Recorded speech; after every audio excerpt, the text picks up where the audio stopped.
Lormont Actualité numéro 121, magazine municipal d'information, mars-avril 2019. Page 5, orchestre à l'école. Page 6, rénovation. La Boétie, volontaire et bien servie. Page 9, le tour du monde en un tour de jardin. Page 11, grand format, les messagers, un concours éloquent.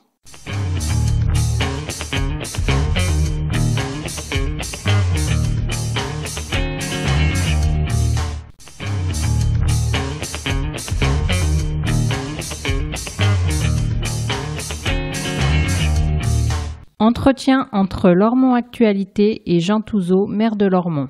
La mobilisation des Gilets jaunes se maintient. Comprenez-vous cette contestation? À l'instar d'Alain Juppé, appelez-vous à la raison et au dialogue. La raison et le dialogue s'imposent, c'est une évidence. C'est préférable à l'affrontement et à la violence. Les Gilets jaunes mettent en exergue des fractures sociales. Leur principale revendication se situe dans le champ des inégalités, des problématiques au cœur de nos préoccupations. Je suis extrêmement attaché au vote et à la légitimité donnée par le vote. Je souhaite aussi que la démocratie participative permette aux habitants de devenir acteurs des orientations et des décisions, tant locales que nationales. C'est ce que nous proposons à Lormont à travers de nombreuses instances. Le document d'étape que j'ai adressé aux Lormontais ces derniers mois va dans ce sens.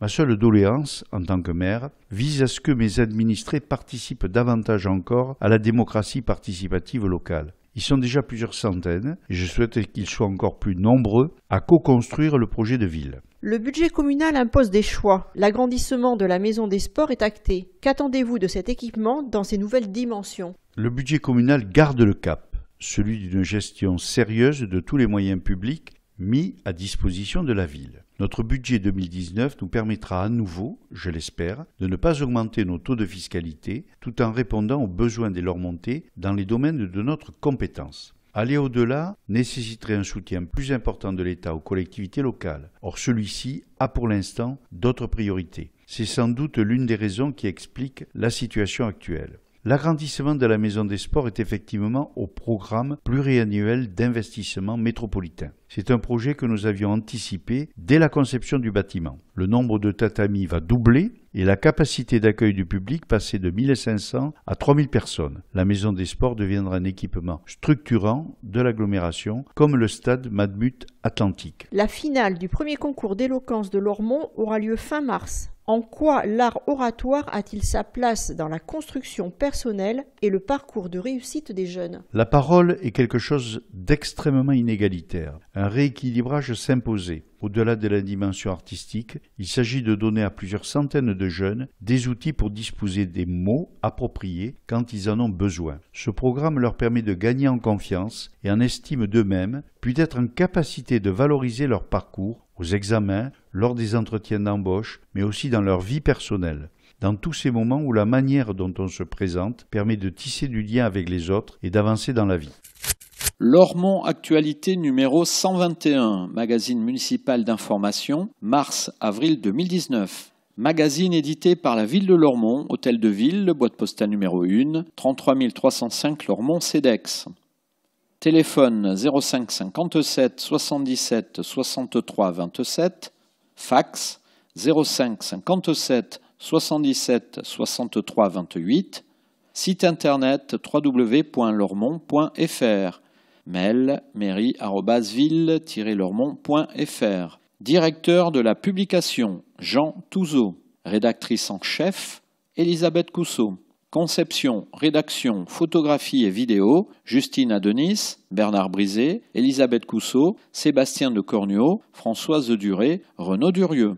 Comité de rédaction, Justine Adenis, Bernard Brisé, Elisabeth Cousseau, Sébastien de Cornuau, Renaud Durieux, Gaspard de Taste. Réalisation audio, Eau de Radio, la radio des Hauts-de-Garonne, 91.3 FM, avec les voix de Christelle Camberlin et Joël Gutmann pour les rubriques, de Jean Touzeau et Malika Boarchouche pour l'édito. Enregistrement et montage, Joël Gutmann et Nicolas Cantigno.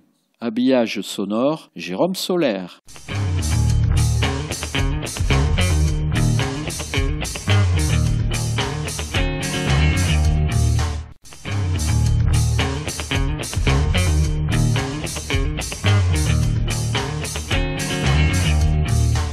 Au fait, début. L'atelier à remonter le temps. À travers l'histoire de sa famille, on apprend beaucoup sur l'histoire en général, déclare Charlotte Borderie. Cette Lormontaise de 76 ans est une habituée des rendez-vous généalogiques de la médiathèque du Bois Fleuri, atelier organisé par les archives municipales. Elle mène, depuis la création de l'atelier en 2011, un travail d'enquête minutieux et méthodique, guidé par des membres des Amitiés généalogiques bordelaises et du Centre de généalogie du Sud-Ouest. Elle a ainsi remonté son arbre généalogique sur plusieurs siècles, pour l'une des branches jusqu'en 1540. Mes ancêtres me sont plus proches, mais l'arbre ne dit pas tout, observe-t-elle à regret. Je recommande de commencer tant qu'on a encore ses proches. Le fil est plus facile à dérouler. Plus d'infos, atelier gratuit, les 2 derniers jeudis du mois, de 16h à 18h, 05 56 74 59 83, archives@lormont.fr. 40 600 000 €, c'est le budget de la ville pour 2019. Un budget empreint de rigueur et raisonnable en termes d'investissement. Plus d'infos, éditorial et lormont.fr. Rentrée 2019. Inscription en ligne. Première année de maternelle ou d'élémentaire, vous devez inscrire votre enfant à l'école. La démarche s'effectue du 5 mars au 12 avril sur l'espace famille depuis la page d'accueil de lormont.fr. Votre demande sera validée après contrôle de votre livret de famille ou acte de naissance et d'un justificatif de domicile récent. L'inscription à l'espace citoyen Génicard par le représentant légal de l'enfant reste bien entendu possible. Privilégié le matin, les agents seront plus nombreux pour vous recevoir. Plus d'infos au 05 57 77 60 20 www.lormont.fr. Chasse aux œufs. Dimanche 21 avril, 2e chasse aux œufs dans le parc des Hérisses. Cette animation gratuite s'adresse aux petits Lormontais âgés de 1 à 11 ans. Inscription obligatoire à partir du 8 avril, midi, et conditions de participation sur lormont.fr. Ancel. Volontaires en service civique, un dispositif unicité en partenariat avec Bordeaux Métropole. Lucie, Florian et Mohamed sont chargés de promouvoir le vélo à Lormont. Ces 3 jeunes ambassadeurs vous conseillent sur les trajets agréables, les pistes cyclables et sur les randonnées sympas à faire. Ils vous aident à vous remettre en selle ou à réparer votre bicyclette, vous donnent des astuces pour pédaler en toute sécurité en ville. Dès les beaux jours, ils organiseront des balades ouvertes à tous. N'hésitez pas à les contacter ou à venir les voir. Lucie, Florian et Mohamed sont présents le jeudi de 13h30 à 17h à la Maison des associations et de la citoyenneté. Leurs services sont entièrement gratuits et leur bonne humeur communicative. Plus d'infos, contact adv.lormont@gmail.com. 25 élèves à l'unisson. Orchestre à l'école est un projet de formation musicale triennale. Innovant, ce dispositif fédère l'école, la ville et la famille autour des jeunes musiciens. Le vendredi après-midi, à l'école Romain Roland, c'est outil. Les 25 élèves de CE2 participant au projet Orchestre à l'école sont réunis pour une pratique d'ensemble en temps scolaire. L'orchestre compte 6 clarinettes, 5 saxophones, 6 cornets, 4 barytons et 4 percussions, détaille Pierre Barusso, initiateur du projet. De beaux instruments dont l'acquisition a exigé un budget conséquent, 20 000 €, financé par l'association Orchestre à l'école, la ville et la DRAC. Les enfants ont également rendez-vous en temps périscolaire pour un apprentissage instrumental. Ils sont alors encadrés par les professeurs de l'école municipale de musique Fedor Geleznov, Aurélien Sescous et Pierre Barusso. Une pratique quotidienne est enfin prévue à la maison, avec un engagement des parents. 3 ans pour monter en gamme. Le projet se déroulera sur 3 ans et accompagnera les enfants jusqu'à leur entrée au collège. Cet automne, ils ont testé les 5 instruments. Les enseignants ont ensuite attribué les instruments en tenant compte des préférences des enfants. Les enfants n'ayant aucune base de solfège, Pierre Barusso et ses collègues ont choisi de débuter avec Sound Painting, un langage d'expression musicale basé sur des signes corporels, pour commencer et arrêter ensemble pour jouer crescendo ou décrescendo, pour monter dans les aigus ou descendre dans les graves, etc. L'objectif de la première année est de jouer à l'unisson, une même partition, tous ensemble. En deuxième année, nous passerons à la polyphonie. La polyrythmie sera abordée en troisième année. Bientôt sur scène. La remise officielle des instruments aura lieu le samedi 6 avril à 19h30 à l'espace culturel. Cette soirée ouverte à tous sera l'occasion d'applaudir l'orchestre Carrément Jazz et l'orchestre d'harmonie de l'école municipale de musique. Au contact de musiciens expérimentés, les enfants découvriront le potentiel d'un orchestre et y trouveront la motivation pour progresser. Initialement présenté comme un projet à 3 temps, tutti par instrument à la maison, l'orchestre à l'école sera amené à vivre un 4e temps, tout aussi formateur, celui du partage et de la confrontation au public. À suivre. Plus d'infos, article complet à lire sur lormont.fr.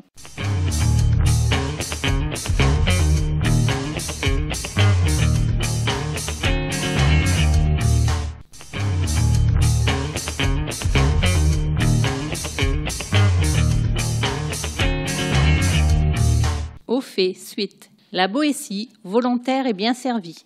Les démolitions-reconstructions et les opérations programmées d'amélioration de l'habitat ont métamorphosé Lormont. Au cœur de cette rénovation, la résidence La Boétie faisait figure d'oubliée. Une OPA spécifique a permis de sortir cette copropriété fragilisée de la spirale du déclassement. Cofinancée par l'ANA, Bordeaux Métropole et la ville, l'opération a bénéficié du soutien financier de nombreux partenaires. Nous avons traité conjointement les enjeux sociaux, techniques de gestion et de sécurité, se souvient Marie-Dominique Clark, chef de projet à Bordeaux Métropole.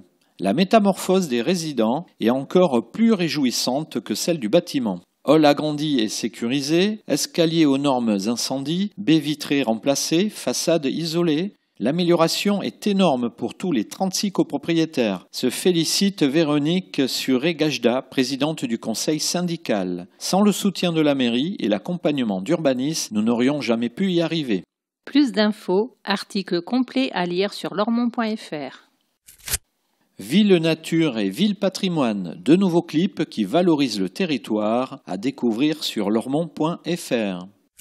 Nature et sans voiture. À partir d'avril, Lormont renoue avec son dimanche nature et sans voiture, dans le bourg ancien. Premier rendez-vous dimanche 7 avril. Soutenez le lavoir. Contribuez aussi à la restauration du lavoir Blanchereau en participant à la souscription publique en ligne. 60 000 € reçus du loto du patrimoine et 10 000 € du club des mécènes permettent d'engager les premiers travaux en septembre. Le ravalement de la façade et de la fontaine, près de 255 000 € sont nécessaires pour une rénovation totale. Plus d'infos, fondation-patrimoine.org. Pour une consommation responsable. Vous souhaitez consommer autrement tout en bénéficiant de produits de qualité à prix réduit? Pensez au réseau d'achat en commun VRAC. Distribution mensuelle au Lézy, rue Tour de Roufiac. Commande et date de distribution sur cagette.net. Plus d'infos, réseauvrac.org, facebook.com/vracbordeaux. Exprimez-vous. Dans le cadre du grand débat national souhaité par le président de la République et dans la continuité des cahiers de doléances, la ville de Lormont organise 4 rencontres thématiques. Le 26 février sur la transition écologique, le 28 février sur la fiscalité, le 4 mars sur l'organisation de l'État et des services publics et le 6 mars sur la démocratie et la citoyenneté. Salle Castel de Fels à 20h30. Ces réunions publiques sont ouvertes à tous. Plus d'infos, granddébat.fr. Arrêt sur image. À l'école Marcel Pagnol, les enfants utilisent les QR codes pour réviser leurs leçons. En classe, à l'aide de tablettes ou à la maison avec le smartphone de leurs parents. Un usage du numérique qui complète les enseignements scolaires traditionnels. Plus d'infos, article complet à lire sur lormont.fr. Brocante. Dimanche 7 avril, c'est grand déballage de printemps dans le bourg ancien et place Aristide Briand. Organisé de 8h à 18h par l'association La Vie au Vieux-Lormont, ce rendez-vous ravira les chineurs avertis comme les promeneurs. Plus d'infos, vide-grenier lvvl@yahoo.com. Inscription des exposants jusqu'au 30 mars. Plus 1000. Lormont a franchi la barre des 1000 followers sur Instagram. Pour l'occasion, nous vous proposons de remporter un déjeuner pour deux au bistrot du Bois Fleuri. Pour en savoir plus, abonnez-vous au compte de la ville, @ville de Lormont, et activez les notifications. N'oubliez pas de partager vos photos et vos vidéos avec le tag #Lormont. Tatami en plus. Bordeaux Métropole a donné son feu vert pour l'extension de la maison des sports Les Iris. Le nombre de tatamis passerait de 6 à 10 et la capacité d'accueil à 3000 places. Un agrandissement souhaité par les instances nationales et régionales de judo car nécessaire à l'accueil de compétitions nationales de haut niveau. Plus d'infos, éditorial et lormont.fr.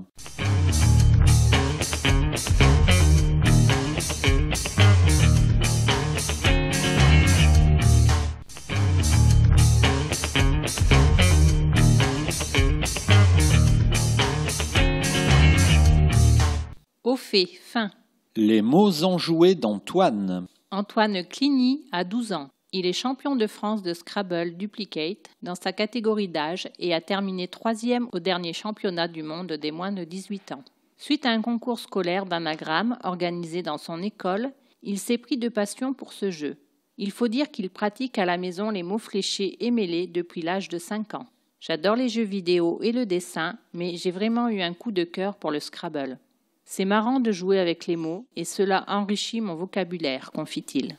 Antoine s'entraîne tous les mercredis après-midi dans l'ambiance chaleureuse du club lormontais Crablissimo.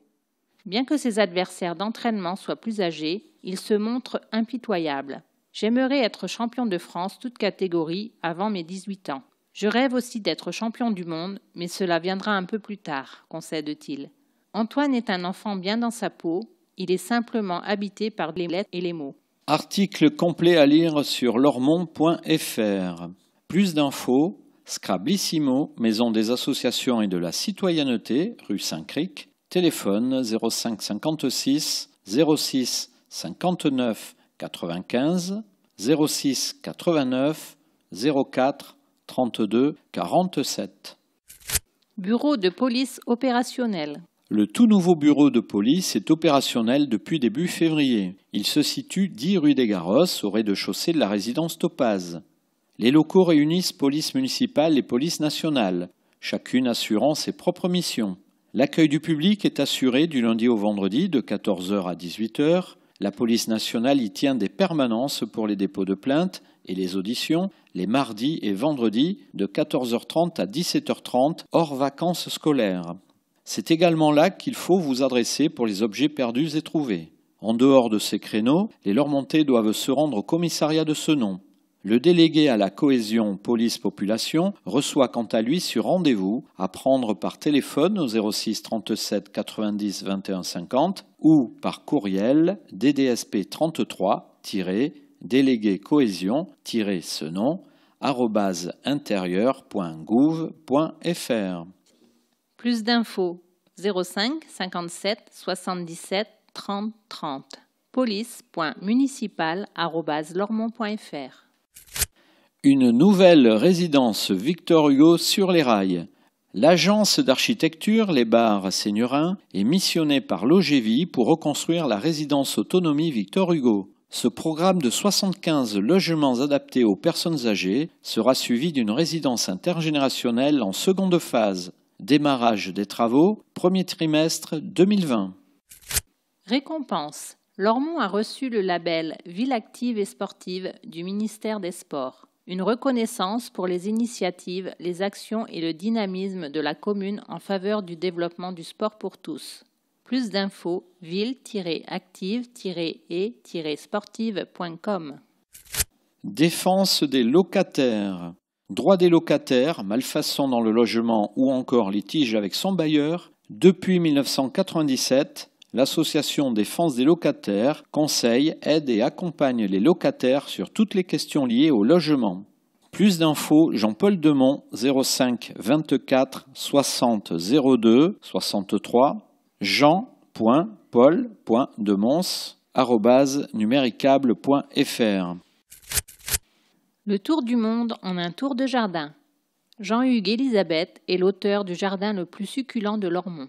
Quand l'épouse de Jean-Hugues Élisabeth lui a offert son premier cactus, elle n'imaginait pas l'ampleur de sa collection 2 décennies plus tard. Leur aménagement à Lormont n'a pas manqué de piquant, ce sont plus de 1000 cactés et plantes grasses qu'il a fallu déplacer, et la collection n'a cessé de grandir depuis. Plus qu'un jardin exotique. Plus qu'un jardin exotique, le petit paradis de Jean-Hugues Élisabeth est un musée de la biodiversité. Sika du Japon, Callistémon d'Australie ou encore Plumbago d'Afrique du Sud ornent le devant de la maison, elle-même baptisée fleur cactus. Une allée d'agapanthes longe la maison. On peut y admirer un goyavier du Brésil, un poivrier du Sichuan, un néflier du Japon, un citronnier de Méditerranée et même une fragile fougère arborescente de Nouvelle-Zélande, la Dicksonia antarctica de la famille des Cyathea. À l'arrière de la maison, une grande serre abrite des milliers de cactus et plantes grasses. Que d'épines! Protection contre les prédateurs, elles piègent la rosée matinale et retiennent l'évaporation. Plus surprenant encore, les épines aident les cactus sauteurs à se déplacer. C'est en se fixant aux animaux de passage qu'ils parviennent à fonder de lointaines colonies. Avant de se lancer dans les cactus, quelques conseils s'imposent avant toute tentative. Cactus et plantes grasses nécessitent peu de soins, mais il ne faut pas se tromper dans le choix des espèces. De nombreuses variétés ne supporteraient pas l'humidité girondine. Les jardineries surestiment également la rusticité des succulentes, explique Jean-Hugues Élisabeth. Le plus sûr est d'emmailloter pour l'hiver les plus sensibles. Plus d'infos, article complet à lire sur lormont.fr. Pesticides interdits. L'usage des pesticides est désormais interdit au jardin. Herbicides, fongicides, antilimaces chimiques ne doivent plus être achetés, utilisés, stockés ou jetés. Il faut les porter en déchetterie. Le concours des balcons et jardins fleuris est ouvert à tous les Lormontais. Pour participer, demandez le règlement en mairie ou téléchargez-le depuis lormont.fr, puis renvoyez votre coupon d'inscription avant le 17 mai midi. Les bonnes pratiques environnementales et l'originalité comptent plus que le volume de fleurs. Pas besoin d'un grand jardin ou d'un immense balcon pour gagner. Participation gratuite, nombreux lots à remporter. Plus d'infos, direction de l'urbanisme, 05 57 77 63 40, service.technique@lormont.fr.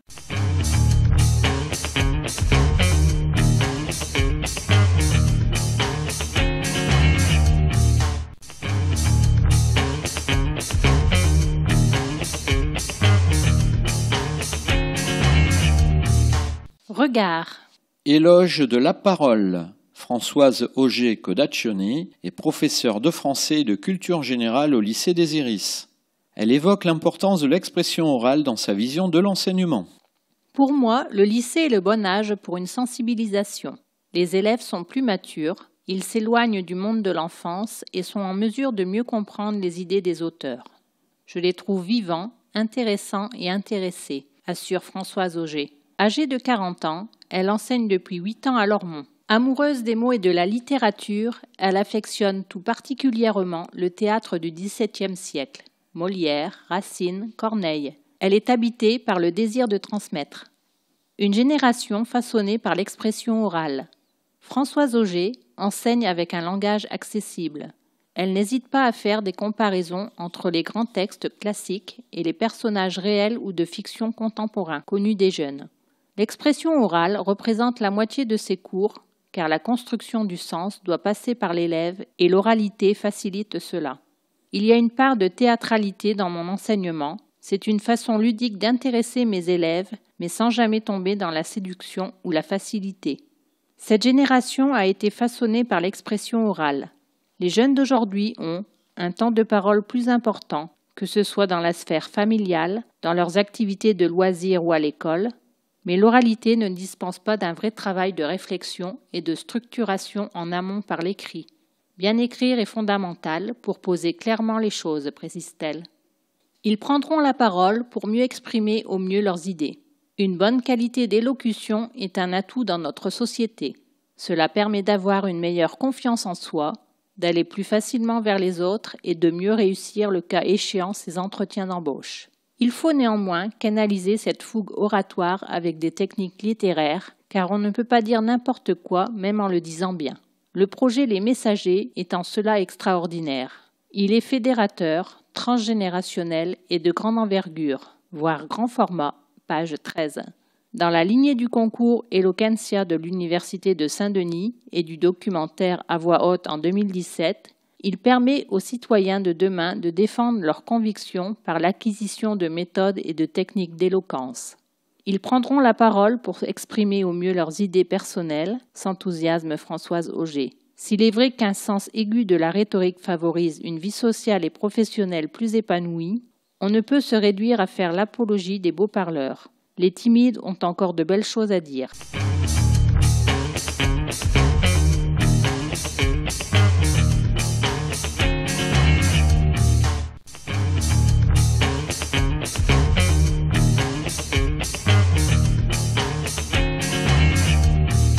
Grand format, les messagers, un concours éloquent. Samedi 30 mars se tiendra la finale du premier concours d'éloquence Lormontais. 18 élèves messagers âgés de 9 à 18 ans s'affronteront devant un jury de personnalités présidé par la journaliste et romancière mauricienne Natacha Apana. L'aboutissement de dizaines d'heures de travail en classe et d'une belle aventure initiée par la ville et le collectif Je suis noir de monde. La parole à prendre ou à laisser, à découvrir en grand format.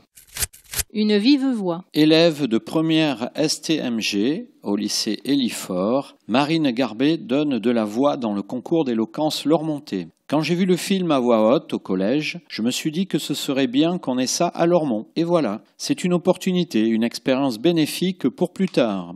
Quand Marine s'exprime, la pensée pétille, la parole fuse, mais les mots sont toujours mesurés. J'aime le contact humain et le son de la voix. J'adore la confrontation de points de vue dans un cadre constructif. On n'est pas obligé d'être d'accord, mais on doit être à l'écoute et tolérant, comprendre les différents points de vue. Le choix de Marine est fait. La parole fait passer une émotion. Grâce au concours, on apprend à choisir nos mots, à les mettre en avant, à faire des pauses, mais il n'y a pas de recette. C'est propre à chacun. L'important, c'est d'impacter les autres. En classe, quand Renaud Bordery m'a demandé de raconter un événement triste, je les ai tous fait pleurer, raconte-t-elle malicieusement. Portera-t-elle la voix de sa classe lors de la finale des messagers? Rien n'est encore tranché, mais Marine se sent prête.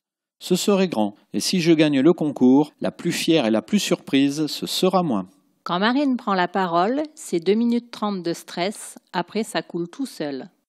Prendre confiance en soi. Martine Luciani est comédienne et professeure à l'école municipale de théâtre. Dans le cadre du projet Les Messagers, elle enseigne l'art de l'éloquence dans plusieurs classes. Toutes les étapes de l'élaboration de la prise de parole et de la communication non verbale sont appréhendées en s'appuyant sur des textes littéraires. On travaille sur la posture, le regard, le silence, la respiration, la tonalité de la voix. Une bonne qualité oratoire nécessite un apprentissage, précise Martine Luciani. Un espace de parole est donné aux élèves afin de construire un discours collectif à partir de leurs témoignages individuels. On n'aurait pas pu faire le projet sans les professeurs. Cela leur apporte d'ailleurs un autre regard sur leurs élèves. Certains se révèlent et prennent une incroyable confiance en eux. Les exercices collectifs créent une émulation. Maîtriser sa parole, c'est aussi prendre conscience d'exister. Web série. Suivez en vidéo toutes les étapes du projet Les Messagers.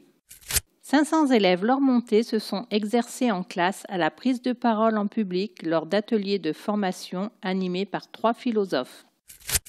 La parole est déjà une forme de liberté. Natacha Apana, journaliste et romancière, préside le jury du concours d'éloquence Lormontais. Natacha Apana ne cache pas son enthousiasme pour ce projet, avouant même ne pas avoir hésité une seconde lorsque la proposition d'en présider le jury lui a été proposée par le collectif Je suis noir de monde. Donner à des jeunes de 8 à 20 ans la possibilité de travailler sur le verbe, la verve, la ferveur, le discours et les gestes devrait être la norme. Nous avons perdu cette habitude d'écouter, de débattre et de creuser la pensée. Aujourd'hui, tout doit être rapide et visuel. La parole comme prolongement de notre pensée. Natacha Apana défend l'idée qu'il est essentiel d'apprendre dès le plus jeune âge à solliciter son sens critique, car celui qui sait parler n'a pas forcément toujours raison. Apprendre à construire sa pensée, la mettre en mots et savoir la déclamer sont des savoirs majeurs pour se construire. Ce n'est pas rien, vous savez. Quand j'étais élève, rarement on m'a demandé « Qu'est-ce que tu penses et pourquoi tu penses cela ?» Ces questions sont pourtant essentielles. Elles contribuent à faire de chacun un être qui est, qui pense, qui pourra se défendre et défendre aussi les autres. Quant à savoir si une parole maîtrisée est une parole plus libre, Natacha Apana nous invite à y réfléchir et à y répondre à l'issue de la finale du concours, laissant sous-entendre néanmoins que la parole est déjà une forme de liberté. Construire sa pensée et la mettre en mots sont des savoirs majeurs pour se construire. Finale mode d'emploi. Finale publique samedi 30 mars, salle Léo Lagrange à 14h, tout public et entrée libre. Plus d'infos 05 57 77 07 40, je suis noirdemonde.fr et lormont.fr.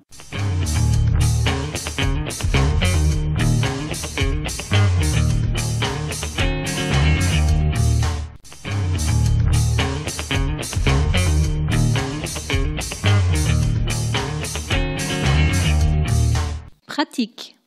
Pour voter en 2019, je m'inscris avant le 30 mars. Vous avez jusqu'au 30 mars midi pour vous inscrire sur les listes électorales et ainsi pouvoir voter aux élections européennes du dimanche 26 mai 2019. Plus d'infos 05 57 77 63 90. Bonus pour le permis. Pour aider les élèves en apprentissage à financer leur permis de conduire, le gouvernement leur octroie une aide de 500 €. Un coup de pouce sans condition de ressources ni obligation de justifier des trajets en voiture. Pour en bénéficier, l'élève doit transmettre sa demande au centre de formation d'apprentis, CFA, où il est inscrit. Don du sang. 3 fois rien pour sauver une vie. La prochaine collecte de l'établissement français du sang à Lormont aura lieu à Brassens-Camus le vendredi 22 mars de 16h à 19h. Rapide, indolore et sans risque, votre don peut sauver une vie pour de vrai.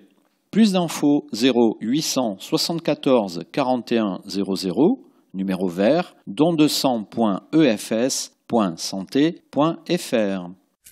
Encombrants. Prochaine collecte. Vous habitez en maison individuelle, sortez vos encombrants la veille du premier jour de collecte, c'est-à-dire le mardi 5 mars pour la collecte des 6 et 7 mars. Le mardi 2 avril pour la collecte des 3 et 4 avril. Cette recommandation ne concerne pas les copropriétés et l'habitat collectif public qui doivent se référer aux consignes délivrées par les bailleurs et syndics. Plus d'infos au 05 57 77 63 40. Conseil d'urbanisme. Construire, agrandir, restaurer, aménager. Avant de vous engager, rencontrez gratuitement l'architecte conseil du CAUE, Didier Marchand, reçoit chaque 3e vendredi du mois de 9h à 10h30. Rendez-vous à prendre au 05 57 77 63 40. Plus d'infos, cauegironde.com. Nouveau numéro pour les victimes. Victimes d'un chauffard, d'une escroquerie sur Internet, de propos racistes, de violences, le 116 006 est le nouveau numéro d'aide aux victimes. Il est gratuit et disponible 7 jours sur 7, de 9h à 19h tous les jours de l'année. Économie d'énergie. Vous êtes propriétaire d'un logement et envisagez des travaux d'amélioration. Vous êtes locataire ou propriétaire et votre facture d'énergie flambe. Marénov donne un coup de pouce aux particuliers qui veulent rénover leur habitat et ou faire des économies d'énergie. Vous pouvez également bénéficier des conseils de l'espace Info Énergie sur rendez-vous à la Maison de la Promotion Sociale à Artigues et prochainement à la mairie le 4e mardi du mois. Plus d'infos, marénov.bordeaux-métropole.fr 05 57 20 70 20 www.espaceenergie.info 05 56 77 33 23. Anciens combattants, nouveaux droits. Vous étiez militaire français en Algérie entre 1962 et 1964. Vous avez participé aux opérations militaires de ces dernières décennies, OPEX, Sentinelle. Vous pouvez désormais bénéficier de la carte du combattant et de ses avantages. Décret de décembre 2018. Plus d'infos, Association des anciens combattants prisonniers de guerre Algérie, Tunisie, Maroc. Permanence les 1er et 3e mercredis du mois de 14h à 17h à la Maison des Associations. foletti.jeanpaul@orange.fr au 06 16 16 64 36.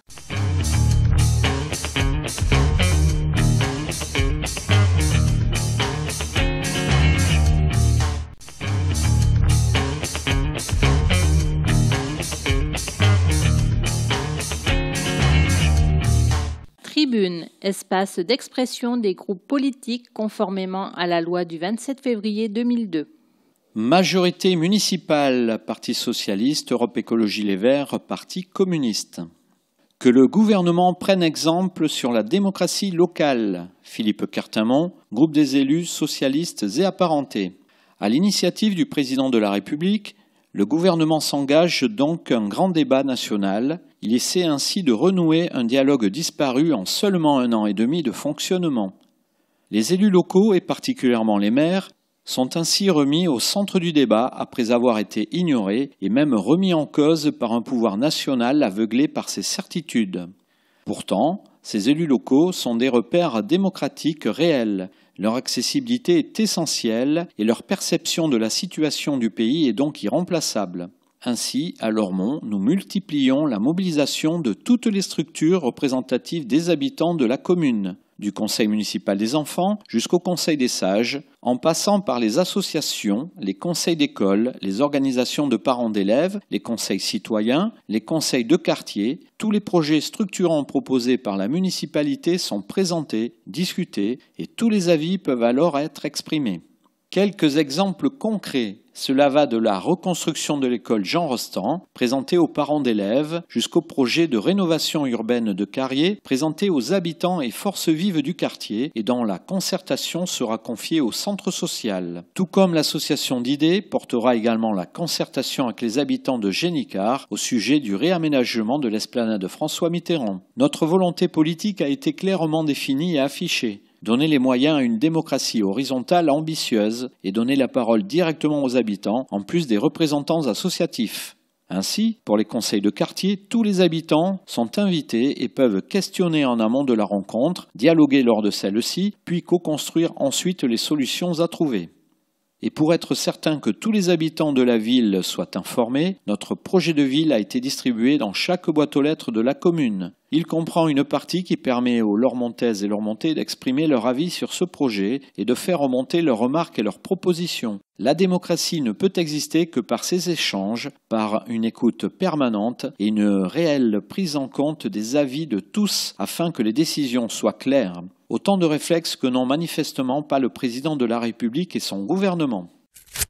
Agir pour répondre à la volonté de justice sociale et fiscale. Jean-Claude Feugas, groupe des élus communistes, jcfeugas@yahoo.fr. Le chef de l'État est confronté à une crise sociale sans précédent, autant sur la forme que sur le fond. C'est l'expression d'un peuple qui ne parvient plus à se faire entendre et reconnaître. L'obstination du président à refuser d'entendre cette colère, de l'inclure dans son grand débat, ne révèle que plus crûment le sens profond de son projet de remodeler le pays, donc plus inégalitaire que jamais.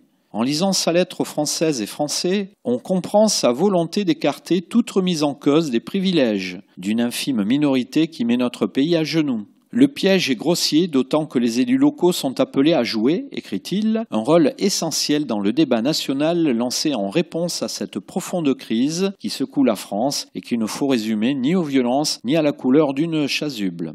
Comme une grande majorité de maires, à Lormont, la décision a été prise de ne pas cautionner cette opération médiatique qui ne consiste qu'à demander comment la politique de ce gouvernement peut s'appliquer le mieux sans aucune évolution profonde sur les questions essentielles mises en avant par l'expression populaire. À cet effet, en mairie de Lormont, chaque citoyenne et citoyen peut s'exprimer dans un cahier de doléances qui sera ensuite envoyé à la présidence de la République. Chacune et chacun est invité à venir écrire sa colère à ses propositions pour la démocratie, pour une vie personnelle et familiale meilleure dans tous les domaines. Choisir Lormont, tribune non communiquée. Lormont Avenir, Richard Unrin, richard-unrin@hotmail.fr, 06 21 66 02 31 ou 06 70 67 03 55. La municipalité ne semble pas souhaiter organiser de débat sur les problèmes mis en lumière par les Gilets jaunes. Nous vous invitons à nous contacter pour faire connaître votre ressenti. Notre famille politique, les Républicains, va recueillir sur notre circonscription vos avis, vos demandes, vos interrogations, en vue d'un grand débat à l'occasion duquel nous vous exposerons nos solutions et notre ligne politique, et cela sur tous les sujets sans exception et sans langue de bois. À cet effet, soyez nombreux à prendre contact avec M. Unrin Richard, votre conseiller municipal. NPA-PG, Monica Casanova, npa.lormont@yahoo.fr. Salariés, gilets jaunes, Macron et patron, même combat. Les 40 plus grands groupes français ont versé 57,4 milliards à leurs actionnaires en 2018, plus 12,8% par rapport à l'an dernier, mais surtout plus 62% par rapport à 2009. Les actionnaires se frottent les mains. Du coup, pour les experts, toutes ces richesses ne peuvent que ruisseler sur notre pouvoir d'achat.